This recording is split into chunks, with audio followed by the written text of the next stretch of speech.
चिद भवान्। हमारा पंचास्तिटाय संग्रह चल रहा है, जिसमें राधा 1 से 26 तक सब द्रव्यों की सत्ता सिद्धि की गई है। इसलिए सबसे पहले इसका नाम दिया पंचास्तिटाय संग्रह, यानी 5 चीजों की सत्ता सिद्ध की। तो सत्ता सिद्ध करना बहुत जरूरी है, सत्ता ही नहीं हो रही तो वर्णन किसका किया जाएगा। इसलिए 6 द्रव्य की सत्ता सिद्ध की है, पर 5 जो मुख्य हैं जिनमें बहुप्रदेश नहीं होते हैं, इसलिए ट्राई को अलग तरीकों से 6 द्रव्य में शामिल किया और नाम अलग दिया। और सबकी सत्ता सिद्ध करना इसका ग्रंथ का उद्देश्य है, इसलिए इसका नाम बाद में कालांतर में पंचास्तिटाय संग्रह पड़ गया। यद्यपि आचार्य देव ने सबसे पहले जो मूल लक्ष्य है समय का स्वरूप समझाना, तो पहले जब लिखा तो उन्होंने समय व्याख्या नाम दिया। फिर बाद में उन्हें लगा कि नहीं, हम या उनके सामने ऐसे प्रश्न उठे उपस्थित हुए, तो फिर उन्होंने लास्ट में एंड के टाइम गाथा में खुद भी लिखा है पंचास्ति, पर 2 नाम लिखे उन्होंने, प्रवचन सारम पवयण सारम पंचत्थी संग्रहम। तो प्रवचन का सारभूत पंचास्तिटाय संग्रह, तो प्रवचन सार नामक भी ग्रंथ है। तो फिर मैंने देखा कि प्रवचन सार में कहीं ऐसा कुछ लिखा है क्या, पर मैंने देखा प्रवचन सार में भी प्रवचन सार नाम लिखा आता है कहीं पर, इसी ग्रंथ में लिखा आता है। तो मतलब उन्होंने तो गाथाएं बनाई थी ना, तो गाथाएं लिखते रहे, तो वो बार बार कह रहे प्रवचन का सारभूत है, सर्वज्ञ देव तीर्थंकर सर्वज्ञ देव के प्रवचन का सारभूत में कह रहा हूँ। तो फिर कालांतर में आचार्यों ने एक आरंभ की गाथाओं का नाम पंचास्तिटाय संग्रह रख दिया, और बाद की गाथाओं पर प्रवचन सार नाम दिया। और समय सार में तो लिखा ही है समय पावड़ो में, समय पावड़ कह रहा हूँ मैं। तो इस तरह से इनका नामकरण भी बताता है कि इसमें 5 अस्तित्व की है। और फिर आप देखना, जब आपके पास जो मूल पुस्तक है सब जगह लिखा है जीव द्रव्य अस्तिटाय, जीव द्रव्य भी लिखा है और अस्तिटाय भी लिखा है। अस्थि अस्ति अस्ति को बार बार हेमन कर रहे हैं, इनकी सत्ता है। तो इस तरह से इनमें सामान्य सत्ता है। द्रव्य की 2 तरह से सत्ता होती है, एक तो सामान्य सर्वज्ञ सिद्धि होती है कि सर्वज्ञ की सत्ता है, और दूसरी विशेष सर्वज्ञ सिद्धि होती है कि वो व्यक्ति सर्वज्ञ है। तो 6 द्रव्यों की सामान्य सत्ता के लिए 6 द्रव्य है, कॉमन चीजें, और इनकी सत्ता है जीव की है, कुदरत की है, धर्म की, अधर्म की, आकाश की, काल की। तो इस तरह तो सामान्य थी। अब फिर इसके बाद जो गाथा है 26 गाथा है, 27वीं गाथा है जी, उधर विशेष द्रव्यों की सत्ता सिद्धि है। तो जीव द्रव्य की विशेष सत्ता सिद्धि है, फिर कुदरत की है, फिर धर्म की, अधर्म की, आकाश की, काल की, इस तरह से है।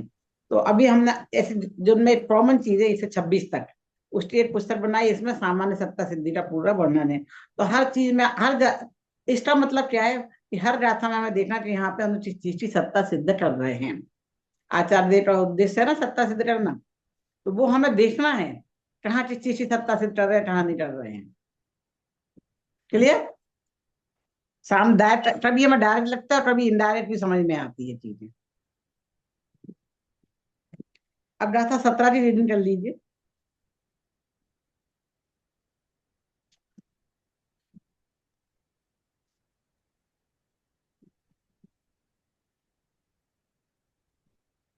लावण्य आप रीड कर लीजिए प्लीज।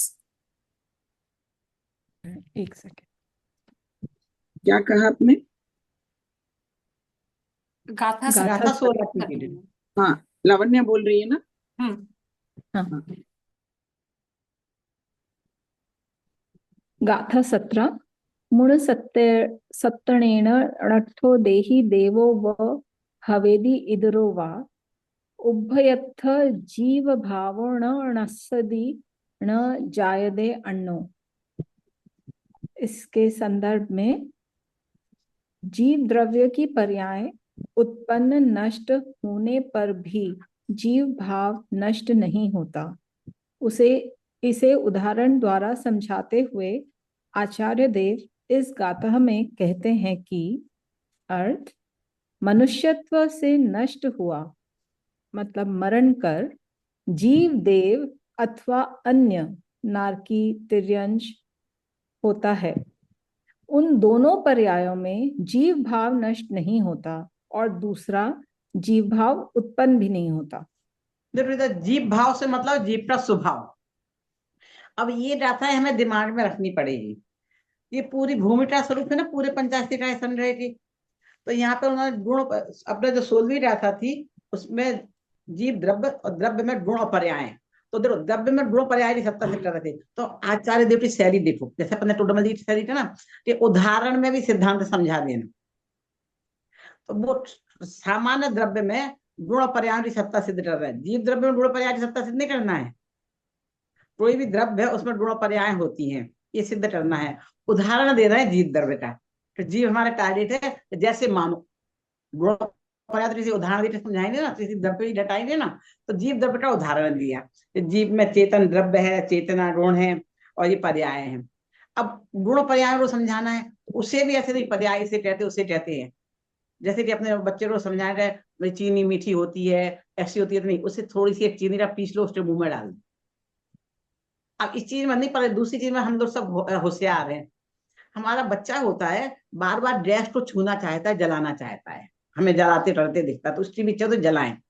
तो होशियार माएँ क्या करती हैं, एक बार उसे गैस के पास बिठालती हैं, पतीली हल्की सी गर्म करती हैं और अपने हाथ से उसका हाथ ले जाती हैं, उस गर्म पतीली को टच कराती हैं। जैसे कि समझ लीजिए ये मेरे पास पतीली है, दिख रहा है ये गर्म पानी की पतीली है, गिलास है। तो वो ऐसे हल्के से ऐसे टच कराएंगे, तुरंत हटा लेंगे।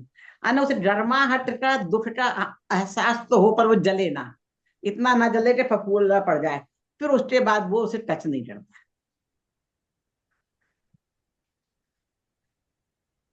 तो उसे स्पष्ट उदाहरण से कर समझाया, वो प्रैक्टिकल। तो आचार्य देव भी कह रहा है कि नहीं, जैसे बच्चे होते हैं ऐसे सब बड़े भी ऐसे ही होते हैं। आप प्रैक्टिकल उदाहरण से कहो तो इजीली समझ में आ जाएगा, और वो भी जो उनके साथ आप बीती हो। इधर उधर उदाहरण देते रहेंगे कि वो टाल द्रव्य अमूर्त होता है, तो फिर हम टाल द्रव्य अमूर्त कैसे होता है वही समझाने बैठ जाओ, उसकी पर्याय कैसे होती है वो समझाने बैठ जाओ। तो भाई साहब, तो आपको दिख रहा है ना, बच्चा दिख रहा है ना, जो 5 साल का बच्चा समझो, समझ रहे हैं, वो समझने वाले हैं। उनकी जो उम्र है 8 साल, 10 साल, 15 साल, 50, 25, तो तुम पहले छोटे थे ना, बड़े हुए ना, तो जो बदल रहा है यही पर्याय है।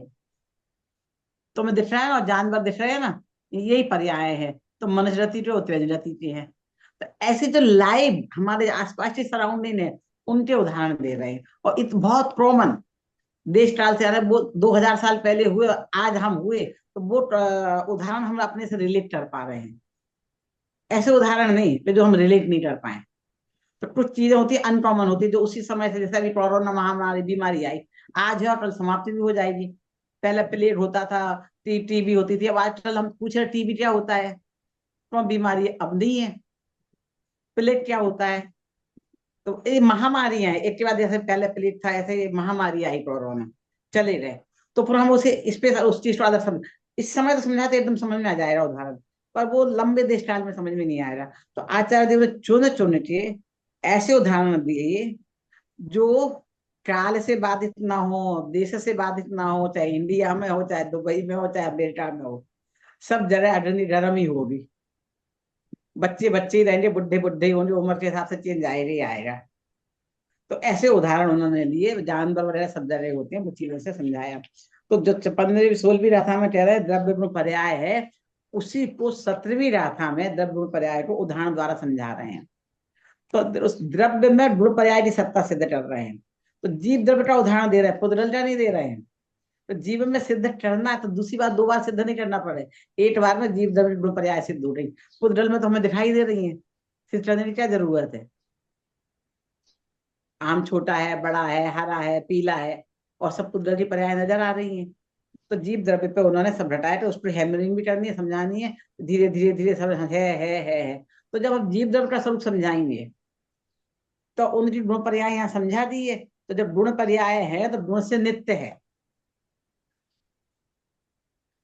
लावण्य तुम रिलेट कर पाओगे, यहाँ गुण की नित्यता बता रहे ना।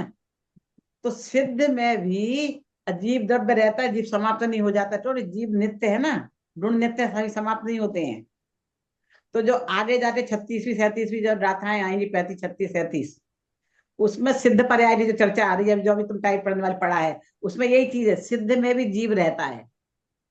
क्यों, तो जीव में गुण पर्याय है ना, तो गुण नित्य है। यदि हम सिद्ध में मान लें सिद्ध में आत्मा नहीं है, तो फिर आत्मा नित्य नहीं हुआ ना, तो द्रव्य नित्य नहीं हुआ। द्रव्य नित्य है, इससे जीव नित्य है, तो फिर सिद्ध में भी आत्मा रहेगा। तो कुछ लोग कहते हैं ना, आप जाते अनंत में मिल जाएगा, भगवान में समा जाएगा, तुम नष्ट हो गए।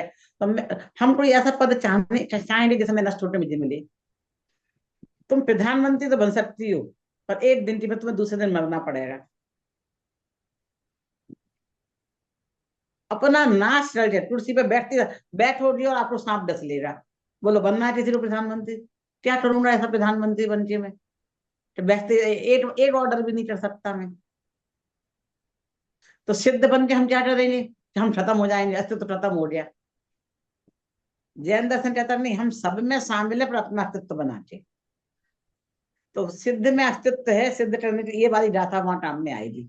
तो गुण है, पर्याय है, तो गुण पर्याय संसारी अवस्था में भी है तो सिद्ध में भी है। यदि सिद्ध अवस्था में हमने नहीं माना तो आत्मा की सत्ता समाप्त हो जाएगी। तो गुण पर्याय, गुण नहीं मान सकते, गुण नहीं मानोगे तो पर्याय नहीं मान सकते। तो देखो, आज आचार्य देव तुम्हारा पूरा था मुझे कहाँ क्या समझाना है। तो वहां जीव जब में गुण पर्याय नित्य सिद्ध करना है, तो यहाँ पे गुण पर्याय सिद्ध करो। फिर सिद्ध में सिद्ध करना जरूरी है ना, हमें दिख नहीं रहा है ना वो। तो संसारी तो उन बराबर संसारी और सिद्ध, संसारी और सिद्ध पैरेलल दोनों को चले हैं। संसारी में इस रूप में रहता है, सिद्ध में इस रूप में रहता है। संसारी में इस रूप में रहता है, सिद्ध में इस रूप में रहता है। तो जब तक हम कोई ग्रंथ पढ़े उसका आगे पीछे हमें ख्याल नहीं रहे, तो लिखते समय उन्हें कितना ख्याल में रखना जरूरी है। तो पढ़ते समय हम आगे पढ़े और पीछे का भूल जाए तो हम कैसे समझ में आएगा? जो मैं आपको बार बार समरी लिखने को इंसिस्ट कर रही हूँ, मैंने तो लिख दी स्टार्टिंग में, स्टे भी लिखी है, सब भी आपको अपने क्यों कर रही हूँ कि जब जैसे मैं 2 बार पंचायती राज समझा आपको पढ़ ली, पूरी आद्य पान पढ़ लिया, मैं क्यों पढ़ी? मैं लिखूं नहीं, सिर्फ पढ़ के आपको समझा दू इस हालत में कि लिखूं नहीं मैं। तो पढ़ूंगी तो फास्ट हो जाता है। पर जो गहराई लिखते समय आ रही है, जो लास्ट में 36-37 रहा था, मैं 2 हफ्ते से पढ़ रही हूँ। और लिखने में फिर लिखे तो अलग ही चीज लिखी आई, अभी भी मुझे सेटिस्फाई नहीं। तो मैंने लावण्या को बोला पढ़ के बताओ कि सरल हुआ कि नहीं हुआ, समझ में आ रहा कि नहीं आ रहा। और कुछ में तो मैं एक बार लिख के काट भी देती हूँ, फिर दोबारा लिखती हूँ, फिर छोड़ देती हूँ, मैं काटू नहीं, चलो पढ़ लो दोनों। तो वो उसमें जो गहराई मिल रही, जो चीजें मिल रही हैं हमें। तो आप जब समरी लिखने बैठे तो इसमें मूल में क्या कह रहा है, पूरे कनेक्शन बिठा के ये आपको पूरे 85 राय दिमाग में बैठ जाए। और 5 मिनट में आप 85 राय बताओ, मुझे 10-15 मिनट आधा घंटे में नहीं चाहिए आपका पूरा समरी। 5 का 1 लाइन में, 5 का 1 लाइन में, 5 सेंटेंस में आप समरी बताओ बहुत शॉर्ट में। वो एक कला है, जितनी शॉर्ट में होती चली जाएगी। तो वो लिखते जब वो आपको दिमाग में आप सारी चीज इतना समरी नहीं कर सकते ना, वो याद रहे। तो हमें क्या याद रखना है, कौन सा महत्वपूर्ण बिंदु है जो याद रखना है, वो समरी में आएगा। कि अब हमें हर चीज की सत्ता सत्ता सत्ता सत्ता सिद्ध कर रहे हैं। अब यहाँ गुण पर्याय की सत्ता सिद्ध करने का उद्देश्य क्या है? यदि मैं आगे नहीं पढ़ी होती तो मैं रिलेट कर पाती, ये चीज नहीं कर पाती। तो उधर उन्हें सिद्ध में सिद्ध करना है। इस सिद्धों में भी आत्मा रहती है, समाप्त नहीं होती है। तुम अपनी सत्ता नहीं खोओगे, हमेशा रहोगे, क्योंकि वो नित्य है। जैसे संसारियों में अनित्य पार्ट है, वैसे सिद्धों में भी अनित्य पार्ट है। तो संसारियों में नित्य पार्ट है, वैसे सिद्ध में भी नित्य पार्ट है। और जब दोनों चीजें होनी तो द्रव्य बनेगा। एक चीज का अभाव कर दो, द्रव्य समाप्त हो जाएगा। तो तुम कहते हो नहीं द्रव्य सिद्ध में खत्म है, तो तुम खत्म हो रहे हो। तो ऐसा सिद्ध कौन बनना चाह रहा है? मेरी सत्ता समाप्त हो जाएगी, मैं ही नहीं रहूंगा, तो फायदा क्या फिर? मैं मिट्टी में मिल जाऊंगा। आजकल महिलाओं को ये क्यों हो रहा है? पहले जमाने में महिलाएं थी, शादी होती थी, नाम बदल लेती थी। आज नहीं ना, ऐश्वर्या राय बच्चन, मुझे अपना नाम चाहिए, मैं अपनी आइडेंटिटी नहीं खोऊंगी। पहले ना, मुझे अपनी आइडेंटिटी रखनी है, नहीं तो नहीं चलेगा। तो वो कहता है आपकी आइडेंटिटी जहाँ खो रही हो, आप एक शादी तक का बंधन में नहीं पड़ना चाहते, आपकी आइडेंटिटी खो रही है। तो फिर हम अपना अपना स्वरूप ही समाप्त कर दें। भाव है स्वभाव। तो ये कह रहे हैं बाह्य पर्याय उत्पन्न नष्ट होती हैं। वो पर्याय का स्वभाव है, गुण उत्पन्न नष्ट नहीं होते हैं। अब इसमें 18वीं गाथा में बता रहे हैं, अपने 17वीं गाथा में बता रहे हैं, जीव जब पर्याय उत्पन्न नष्ट होती हैं, जीव भाव हमें स्वभाव हमें गुण नष्ट नहीं होते। इसे उदाहरण दिया जाता है, मनुष्यत्व से नष्ट हुआ मरणकर मनुष्य पना गया है। तो जीव देव हुआ अथवा नाची तिरंश हुआ, तीन ही रहती होनी। तो उन दोनों पर्यायों में जीव भाव नष्ट नहीं होता है। अब जीव भाव क्या है? चेतनता। पहली सोलहवीं आपने राधा कहा में ना जीव का स्वभाव, हाँ, तो जीव का स्वभाव चेतना, ज्ञान दर्शन, जो पहली राधा में बता दिया ना, जीव गुणा, जीव के गुण, चेतना, ज्ञान दर्शन, ये जीव का भाव है, ये रिलेट है, ऐसे कनेक्शन है। देखो इसमें जीवादि अध्यात्म, इसलिए ये बताया कनेक्शन, जीव भाव, जीव चेतना, गुण। चलो चेतना से ही तीन है उसमें, चेतन द्रव्य, चेतना गुण, और चैतन्य परिणाम यानी पर्याय।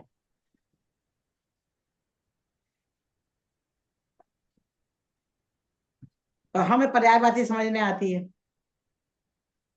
हम कभी चेतना बोल देते, कभी चैतन्य बोल देते, कभी चेतन बोल देते हैं। नहीं नहीं, भिन्न भिन्न का भिन्न भिन्न अर्थ हो जाता है, बदल जाता है। पर हमने बोला हमने गलती की, हमें समझ में नहीं आ रहा है।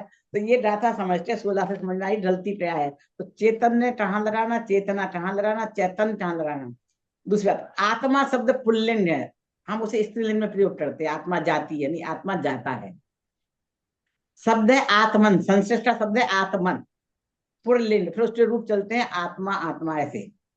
तो आत्मा जाती है नहीं, आत्मा जाता है, करती है नहीं, करता है। तो इसलिए कभी कभी ऐसे सत्ता ऐसे आ जाते हैं, तो मैं चेंज करती हूँ जेंडर, लावण्य लिखने में टटपिट करते हैं जो, कभी फ्लो में लास्ट में आ जाता है ना, जैसे सत्ता आ रही तो सत्ता शब्द आती तो सत्ता होती है, तो फिर मैंने क्या किया, प्रीप्लान से अस्तित्व तो होता है।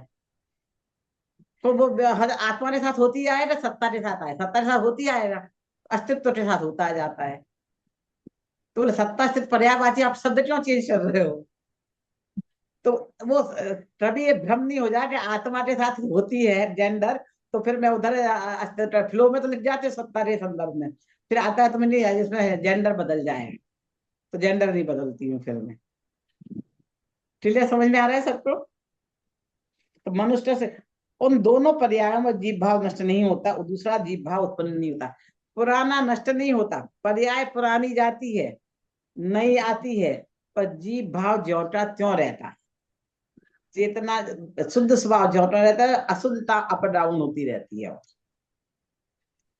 तो एक दूसरे से कनेक्शन, एक एक चीज तो बता रहे हैं, और इनके सब ये सब कॉमन सामान्य चीज सिद्ध कर रहे हैं, विशेष नहीं। जीव दबरा तो उदाहरण देते सत्ता को सिद्ध किया है, फिर जीव दबरी सत्ता तो फिर 27वीं गाथा से सिद्ध करेंगे, उसके लिए 9 पॉइंट अलग लेंगे। अब आप व्याख्या पढ़ लीजिए। इस गाथा में कहा जा रहा है, प्रत्येक द्रव्य में पर्याय उत्पन्न व नष्ट होने पर भी द्रव्य नष्ट नहीं होता, और न ही द्रव्यत्व नया उत्पन्न होता है।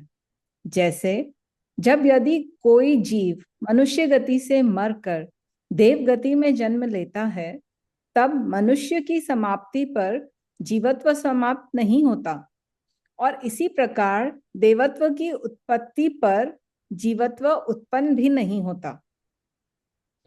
अब तो प्रत्यय भाववाची है, सं जीव हो गया द्रव्य, भाव तो जीवत्व है ना, वो भाववाची स्त्री, स्त्रीत्व, तो स्त्रीत्व कॉमन है सब में, इसलिए हम स्त्रियां हैं। तो वो त्व प्रत्यय भाववाची होता है। तो पहले तो जब हिंदी, जैसे इंग्लिश में भी ग्रामर तो सिखाते ही है ना, तो जैसे हिंदी में त्व प्रत्यय होता है, तो ये भाववाची होता है, ये सब पहले सिखा देते हैं, जिनको हिंदी पढ़ी होती तो समझ में आएगा। इसलिए हर जगह देवत्व, जीवत्व, जीव नहीं है, जीवत्व, देवत्व, पना पना ना, तो कॉमन चीज रही है ये। हम्म। संक्षेप में कहें तो द्रव्यों में उत्पाद व्यय होने पर भी सत का नाश नहीं होता और असत का उत्पाद नहीं होता। नया उत्पन्न नहीं होने और विनष्ट नहीं होने की व उत्पाद व्यय की अपेक्षा ही गाथा 18 में बताई जा रही है। किस अपेक्षा से उत्पन्न है, किस अपेक्षा से व्यय है, नाश, नाश किस अपेक्षा से कहा जाता है, उत्पन्न किस अपेक्षा से कहा जाता है। तो जब सत्य, उत्पाद, व्यय, ध्रुव और गुण पर्याय तीनों एक दूसरे से कनेक्टेड है, ये सारी चीजें फिर उधर भी आएंगी, जब जीव भाव तो इस पर सत्ता सिद्ध की जाएगी वहां पे भी, तो इसके साथ ही वो चीजें कनेक्शन में रहेगी।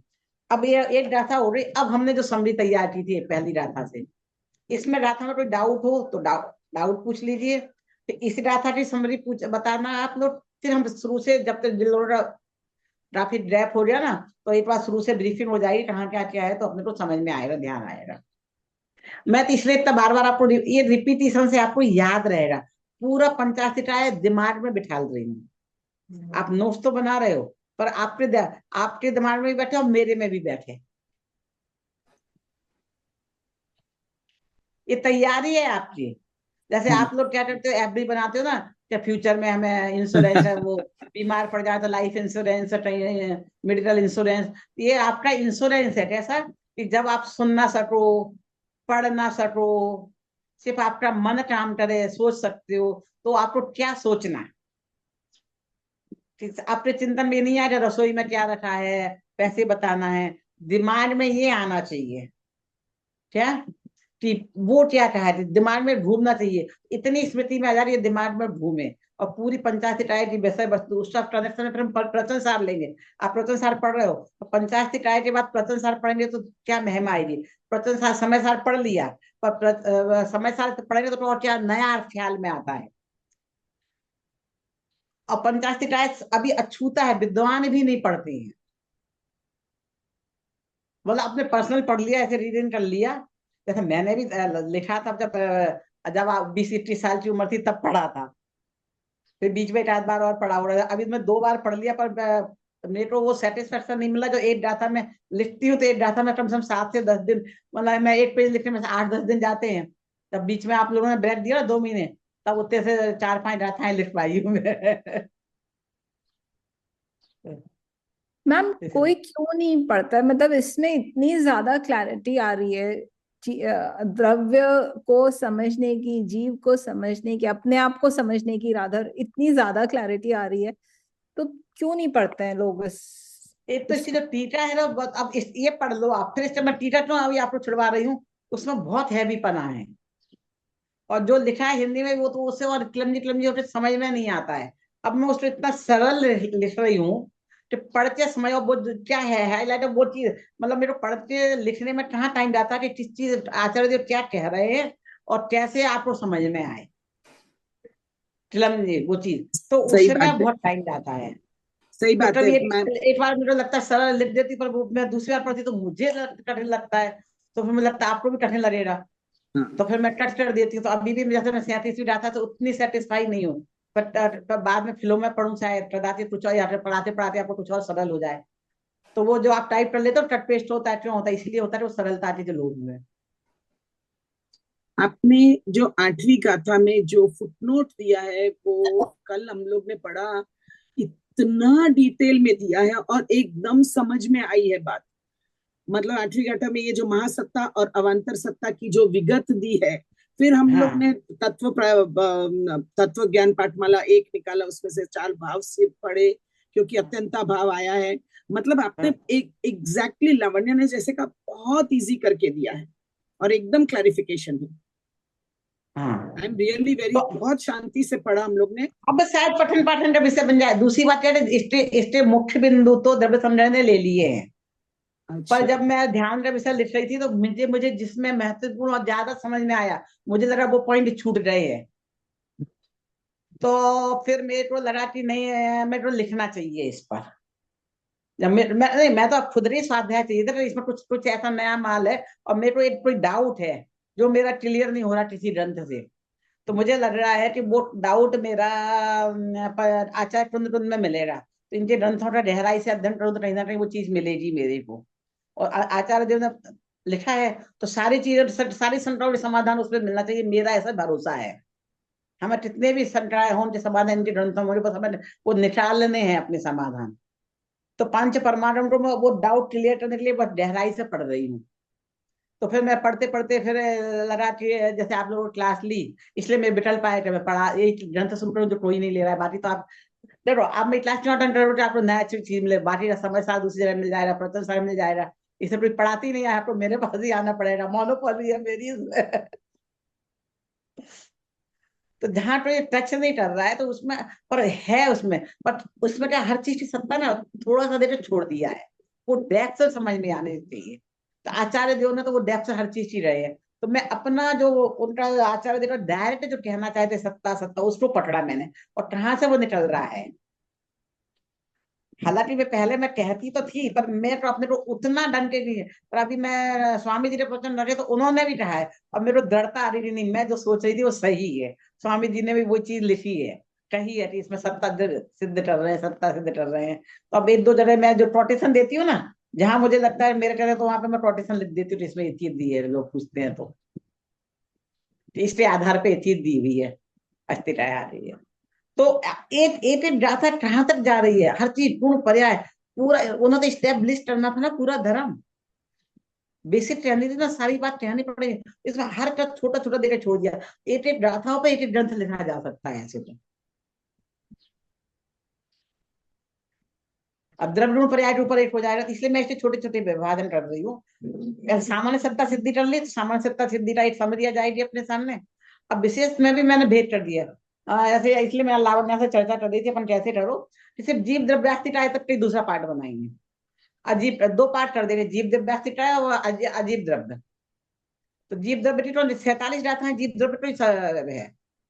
तो एक जीव द्रव्य का पार्ट 2 में जीव द्रव्य तक करेंगे। अभी जो अपने गाथाएं थी कितनी 18, उसमें सिर्फ जीव का जीवत्व गुण ही आया है। फिर और उन्हें जहां एक शब्द आया फिर उसको सब डिटेल में गए हैं।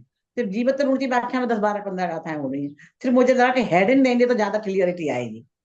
अभी मैंने लिखा तो ऐसी लिख दिया, हेडिंग नहीं दी है। तो सेपरेटेड हेडिंग दे देंगे, इतनी गाथाओं का बंच है। तो वो शायद 10 12 जितनी गाथाएं अभी टल ली, 26 से 37 तक हुई है, 10 गाथाएं। तो जीवत्व गुण पे 10 गाथाएं समझाई है कि जीवत्व गुण है 10 विशेषणों के द्वारा। और वो संसारी में भी सिद्ध किया और सिद्ध में भी सिद्ध किया है कि वो जो अब उसमें कुछ चीजें मेरा है कि जैसे मैंने शुद्ध अशुद्ध में डिवाइड, संसारी शुद्ध मुक्ति की जगह मैंने शुद्ध अवस्था अशुद्ध अवस्था दिया है। वो पहली गाथा से ली है। पुद्गल की भी शुद्ध अशुद्ध अवस्था है ना, आकाश की भी शुद्ध अशुद्ध है ना, तो जीव की भी अशुद्ध शुद्ध है। अशुद्ध अवस्था संसारी है और हमारी अवस्था तो ये आचार्य देव की शैली पकड़ी, और शैली पकड़ के मैंने वो चीज दे दी जिससे कि हम रिलेट कर सके कि क्यों द्रव्य शुद्ध अशुद्ध होते हैं। तो जीव पे शुद्धता शुद्धता क्या है, पुद्गल की शुद्धता शुद्धता क्या है, धर्म की शुद्धता शुद्धता, आकाश की शुद्धता शुद्धता, काल की अशुद्धता शुद्धता। तो आकाश द्रव्य की शुद्ध शुद्ध आया है पहली रात, दूसरी तीसरी रात में, ख्याल है ना। तो अलोकाकाश और लोक। उधर से मैंने लिंक बिठा के इधर शुद्ध अशुद्ध दिया है, और सब जगह संसारी है, वो कहीं नहीं मिलेगा। पर मेरे पास वो आचार्य देव की शैली पकड़ी है मैंने, उसके लिए मैं कहीं का प्रूफ नहीं दे सकती, पर संसारी अवस्था अशुद्ध अवस्था तर्क दे सकती हूँ मैं उसके लिए। किसी का आगम प्रमाण में कहीं नहीं लिखा हुआ ऐसा नहीं बता सकती अभी तक। अभी तक मेरी नॉलेज में नहीं आया, फिर जाके कहीं मिल भी जाए किसी टीका में तो मुझे नहीं पता। पर वो अशुद्ध शुद्ध से हम रिलेट कर पाएंगे। आकाश भी अशुद्ध शुद्ध है, जीव भी अशुद्ध शुद्ध है, तो आकाश की अशुद्धता जुदी है, जीव की अशुद्धता जुदी है। तो जो अशुद्ध अवस्था में, तो शुद्ध अवस्था में वो चीज रहेगी ना। और फिर ब्रैकेट में मैंने बीच में संसारी मूर्ति भी लिखती रही हूँ कहीं जहां जरूरत हुई है। तो अशुद्ध शुद्ध, फिर संसारी मुक्त, और फिर सिद्ध अवस्था तो बाद में लाती हूँ, बहुत लास्ट में जहाँ बहुत जरूरी है। तो मतलब अब आपको जैसे मैंने लिख रही हूँ तो इसका स्टाइल समझ में आएगा, तो इस दृष्टि से आप पढ़ेंगे और भी ख्याल में आएगा। और मैं चाहती हूँ आप पढ़े और सारा अर्थ ख्याल में जाए, एक्सप्लेनेशन की जरूरत नहीं हो, ऐसी बुक तैयार हो। तो यहाँ तो वो तो कोई बात नहीं, पहला पार्ट है। यहाँ भी कहीं भी आपको लगे तो बताना, मैं तो अगला नया एडिशन में उसमें 1 2 पैराग्राफ ऐड कर दूंगी। जैसे अभी मुझे लगा क्वेश्चन आंसर अपने जो बाद में जगह है ना, तो अपन क्वेश्चन आंसर वहां दे सकते हैं। तो इस वाले क्वेश्चन आंसर अगले एडिशन में देना, अगले के तो साथ में जो जगह है वहां सब में क्वेश्चन आंसर देंगे, ताकि क्वेश्चन आंसर से आपको ख्याल में आ जाए चीजें। कुछ ऐसी चीजें क्वेश्चन आंसर में भी खिल जाती हैं, विषय वस्तु में नहीं आएगी। मैम ये जो पांचवी गाथा में है ना, नीचे जो दिया हुआ है ना, उसको क्वेश्चन आंसर में दे सकते हैं। हाँ, फिफ्थ नहीं गाथा वो में जो नीचे वो दिया है सबने रिलेट भी किया है, उसके लिए मैं अभी से हाँ, उसके लिए किताब लिखने से ज्यादा टाइम उसमें जाता है मेरा। वो हाँ उससे वो थोड़ा related है कठिन। उसके क्वेश्चन आंसर हुए ना अच्छे से, और भी थोड़ा बढ़िया लगा, वो बहुत अच्छा है। हम्म। और है तो वाकई में बहुत ही समझ में आ रही है अच्छे से। चलिए, तो अब पहली और दूसरा अपने पास 5 7 8 मिनट बचे हैं। तो अब समरी बता दे पहली दूसरी जिसने जो तैयार किया है। मैं पूछूंगी तो अगली बार से कोई तैयार नहीं करेगा फिर। तो चलो, एक मैं एक डाटा टारगेट, ताकि कि आपके दिमाग में अच्छे से बैठ जाए, और बाकी ये सारा डिवीजन। वैसे मेरा प्लान है कि हम डेली पर आधा घंटे की क्लास रखें। अब कब सबसे ज्यादा मुझे पता नहीं, एक से दो रहेंगे, दो से तीन रहेंगे। धीरे धीरे। चलो, कौन बोले इससे दो? रेशमा जी आप? अच्छा, रेशमा जी इधर उधर हो रहे थोड़ा। तो किसी को कुछ ख्याल है तो कोई बताना चाहे तो बोले।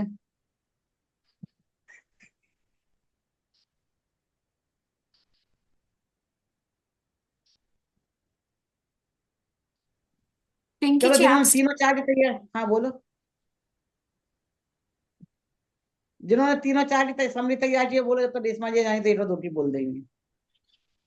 मैंने किए तीसरी और चौथी गाथा की समरी। हाँ बोलो। तीसरी गाथा में तीसरी गाथा में उन्होंने है ना समय शब्द पे हमें समझाया है, और पांच द्रव्य है उनको समय नाम दिया है। जीव, पुद्गल, धर्म, अधर्म और आकाश को समय नाम दिया है। और फिर चौथी गाथा में इन पांचों द्रव्यों के नाम बताए हैं और इनका अस्तित्व सिद्ध किया है। अस्तित्व सिद्ध करने में पहले नियत दिया है उनका विशेषण, जो प्रत्येक द्रव्य अस्तित्व में निश्चित रूप से है करके सिद्ध किया है कि ये द्रव्य है बताकर हमें प्रत्येक द्रव्य की स्वतंत्रता भी सिद्ध करके बताई है कि हर एक द्रव्य स्वतंत्र है। फिर अनन्यमय बताया कि द्रव्य और गुण अनन्यमय है, भिन्न भिन्न नहीं है। जैसे डब्बे में शक्कर रखते हैं वैसे भिन्न भिन्न नहीं है, पर शक्कर में जो मिठास है वैसे द्रव्य में गुण एक मेक है, अलग अलग नहीं कर सकते उनको। और फिर अणु महान का विशेषण देके बताया है कि अणु एक प्रदेश है और महान मतलब बहुत प्रदेशों द्वारा क्षेत्र से बताया है। तो हर एक जो पुद्गल का छोटे से छोटा अंश एक परमाणु जितनी जगह रोकता है उसे प्रदेश कहते हैं, और उसके समूह को काय कहते हैं। तो यहाँ पे काय का भी अस्तित्व सिद्ध किया गया है। तो पांचों समय का कायत्व वाले हैं और वो अणु महान है। ये गाथा में कायत्व सिद्ध किया है। देखो, हम जब प्रयोग करते हैं तो है प्रयोग करते हैं हर जगह सत्ता के लिए। जैसे मेरा नाम मीना है, लावण्य है अन्य सत्ता, मेरे माता पिता हैं। और यदि नहीं है तो थे हो जाएगा भूतकाल के लिए। माता पिता थे, भाई बहन हैं शब्द का प्रयोग करते हैं सत्ता के लिए, पर हैं से सत्ता समझ में नहीं आती है। मेरा घर है, गाड़ी है का प्रयोग है थी। मैंने बोला मेरी गाड़ी थी, इसका मतलब क्या समझे? कि मैं अभी गाड़ी मेरे पास घर में है कि नहीं? नहीं, अब पहले भूतकाल में थी, वर्तमान में नहीं है। तो सत्ता के लिए है थी का प्रयोग है ना। पर है से सत्ता समझ में नहीं आती है। सत्ता कहो, अस्तित्व कहो तो सब, हाँ सत्ता के लिए बोल रहा है, अस्तित्व के लिए बोल रहा है, इसलिए उनका है। तो है का मतलब क्या? कि वस्तु जब होती है, वर्तमान तो होता है। अच्छा, भविष्य है क्या? वो तो जब होगा तो भविष्य रहेगा क्या? वो होगा। वो हो जाएगा। भूतकाल वो भी है। हाँ। हाँ मतलब वो वर्तमान तो है ही होता है। तो तीनों कालों में जो वर्तमान रहे हो वो वर्तमान है, वो सत्ता है। उसे वो तो चला गया, जहां में भूतकाल में सत्ता थी उसे वर्तमान में था कहा जाता है। भविष्य में सत्ता हो रही, उसे वर्तमान में हो रही कहा जाती है। तो एक्चुअल सत्ता तो वर्तमान की रही ना। बाकी सब काल्पनिक हो गया ना, भविष्य भी काल्पनिक हो गया, भूत भी काल्पनिक हो गया। तो उसे है को समझाया एक शब्द दिया सत्य। फिर सत्य के लिए दिया सत्ता, फिर दिया उत्पाद व द्रव्य। तो ऐसे धीरे धीरे धीरे यहाँ से पूरा, इसके लिए मैंने मेरा जैन दर्शन साग में अच्छे से बहुत विस्तार से डिटेल में समझाया है। ठीक है ना। तो जब पहली बार बेड रेस्ट तभी हुआ था जब मैंने जैन दर्शन साल लिखी थी। डॉक्टर पूछ रहे थे कि कब हुआ, तो मुझे याद नहीं, आज याद आया। अभी दूसरी अभी फिर बेड रेस्ट 21 दिन का बेड रेस्ट हुआ, तो 50 में बात 2 दिन की जा रही है। हालांकि लिखने को बैठने को डॉक्टर ने मना कर दिया है। पर वो थोड़ा बहुत जैसे खाने पीने के लिए बैठ जाते हैं ना, तो उसमें से टाइम बचा के मैं 10-10 मिनट के लिए लिखने पे बैठ जाती हूँ। ठीक है, अब एक और दो डाटा जी आप बता दो रेशमा जी जल्दी से, नहीं तो अपने कट हो जाएगा कभी भी। हाँ, तो ये पहली गाथा में आचार्य कुंकुम देव ने मंगलाचरण किया है, जिसमें अरहंत भगवान को नमस्कार किया है। तो कैसे हैं अरहंत अरहंत भगवान, हमको बता दिया कैसे है कि वो कृत्य कृत्य हो चुके हैं और दूसरे जीवों के लिए शरणभूत हैं। जो कैसे हैं, जिनको 100 इंद्र पूजते हैं और उनकी दिव्य ध्वनि हितकारी है, मधुर है, और सारी शंकाओं का समाधान करने के कारण वो विशद है, निर्मल है और स्पष्ट है। अब हाँ आचार्य श्री ने इस ग्रंथ का क्यों लिखा, इसका फल यह है कि सर्व अज्ञानी जीव अपने अज्ञान का नाश कर सर्व अज्ञानी जीव अपने अज्ञान का नाश करें, ब्रह्म का नाश करें और आत्मानुभूति का अनुभव करें। बराबर, ये हो गई अपनी पहली गाथा का। और दूसरी गाथा में आचार्य श्री ने हमें मतलब श्रोताओं को संबोधित करते हुए कहते हैं कि मुक्ति का हेतु जो कि समय, यानी जिन शास्त्रों को नमस्कार करके फिर 5 द्रव्यों के समवाय, उनको समय कहा, यानी पंचास्तिक काय का स्वरूप कहने की प्रतिज्ञा करते हैं, जिसमें जिनेंद्र भगवान को, जिनको उन्होंने श्रमण कहा है, दिव्य ध्वनि के निमित्त से, जो कि वाणी यानी उद्गल है, जिसके निमित्त, लेकिन वो क्या है, निमित्त नैमित्तिक संबंध बताया है जीव का और पुद्गल का।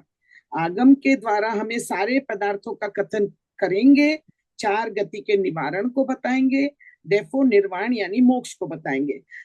हमें इस बात का सम्मान करना चाहिए। और मोस्ट इम्पोर्टेंट बात मुझे ध्यान आया कि इसमें उनको पहले श्रमण कहा था, लेकिन आज सब साधु इन लोग को श्रमण कहते हैं, तो उसके हिसाब से उनको अभी महाश्रमण कह दिया है। ठीक है, क्लियर, सबको समझ में आया ना? तो ये 4 गाथाओं की अपनी समरी हुई।